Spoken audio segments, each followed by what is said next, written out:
Matt, let's kick off with you because this Utah team came into the Coliseum without Cam Rising.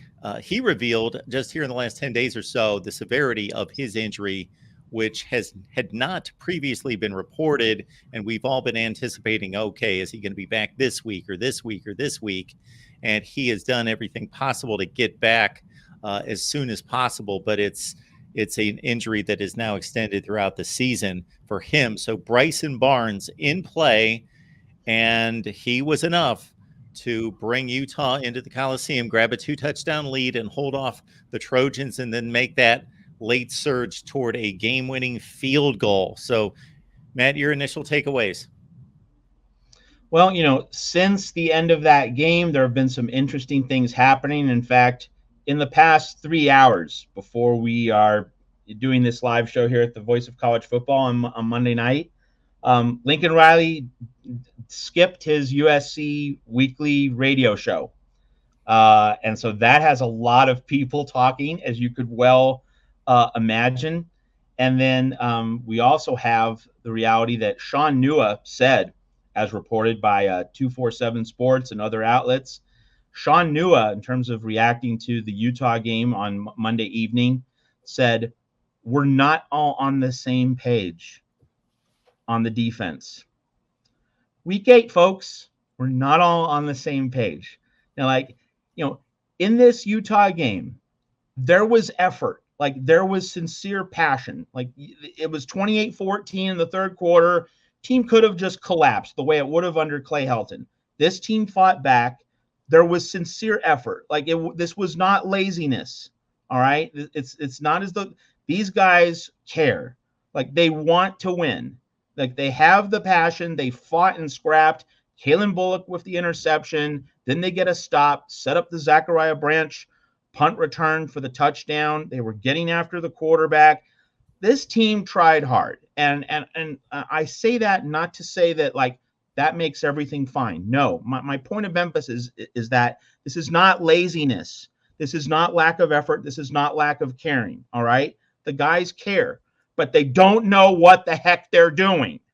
They are not well coached. And that when Sean Nua, probably the best position coach on the defense, better than Brian Odom, better than Dante Williams, says we're not all on the same page. Doesn't that say everything? We're in week 8 and we're playing Bryson Barnes, not Cam Rising. And remember, Utah didn't have Brant Kuithe. It's excellent tight end, a guy as good as Dalton Kincaid, before he got injured and had his career sidelined, basically.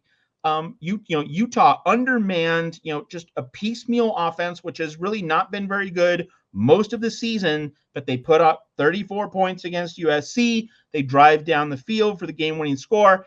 And, the chef's kiss moment, Bryson Barnes running for 25 yards with the game on the line. I mean, couldn't tackle him after 8 or 9 yards.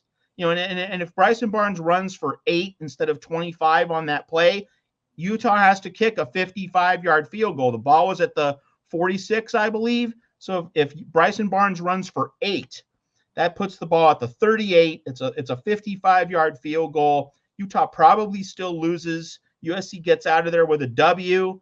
We're having a very different conversation right now. But no, you let Bryson Barnes turn into, well, as Tim said in our Sunday call-in show, Vince Young. I chose Michael Vick when I was tweeting about the game. Vince Young, Michael Vick, you get the point. So when Sean Nua then comes out and says we're not on the same page, that was evident on the Bryson Barnes run.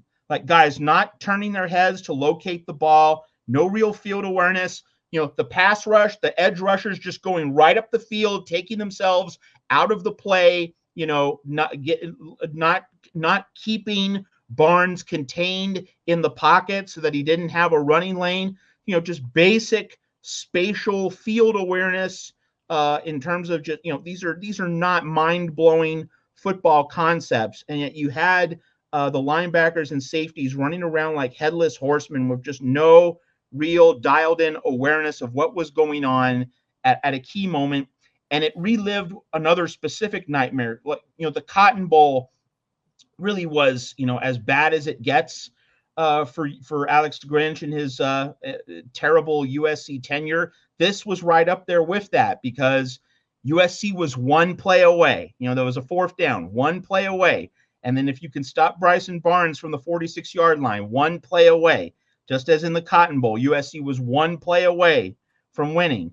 And it's funny how when USC is one play away from winning with its defense, it never makes that one play. And so, that should just be the nail in the coffin for Alex Grinch. And to kind of bring all of this together, to go full circle with this, Mark and Tim, Lincoln Riley not appearing for his radio show, it could just be that he's sick. And 247 Sports did report that he was under the weather late last week. So that it could just be that. Like, it could be. But like Oklahoma reporters, beat writers have noted that in early November of 2021, Lincoln Riley did not appear on his Oklahoma radio show. And that 2.5, 3 weeks later, he was off to Los Angeles. So I'm not making predictions, but Lincoln Riley is allowing, with his actions right now, he is allowing us to speculate. He's opening Pandora's box. He is allowing everyone to think the worst, to speculate. I mean, that's not healthy. He should be putting a lid on this in some way. He should be doing things to reduce the noise in the room, the noise in the system. He's not doing it. But in terms of trying to understand why this is all happening, assuming USC loses at least one more game, and that's probably going to happen, Lincoln Riley will lose more than 2 games in a college football regular season. So before the bowls, he will lose more than 2 games in a college football regular season for his first time in 7 seasons as a head coach. Now, for Clay Helton, rock bottom was 4-8, 5-7. Correct? You said more than 2. You said more than 2. More than 2. Okay, more than 2. I'm sorry. Than 2. I'm sorry. Yeah. No problem. So for Clay Helton, rock bottom is 4-8, 5-7. But for Lincoln Riley, 8-4 really is rock bottom. It's a level of losing, assuming USC does lose 4 games, which seems likely at this point. Lincoln Riley will have never lost on this scale before as a college head coach. So for him, it might feel like an existential crisis where you shut out the media, you turn inward, you don't face questions. And so from this turmoil, he is allowing all of us to speculate on what exactly is going on. And we just have to see how this man, who is only 40, insert your Mike Gundy joke here, we have to see how this still relatively young head coach deals with the first true existential crisis of his head coaching career. It's going to be fascinating to see.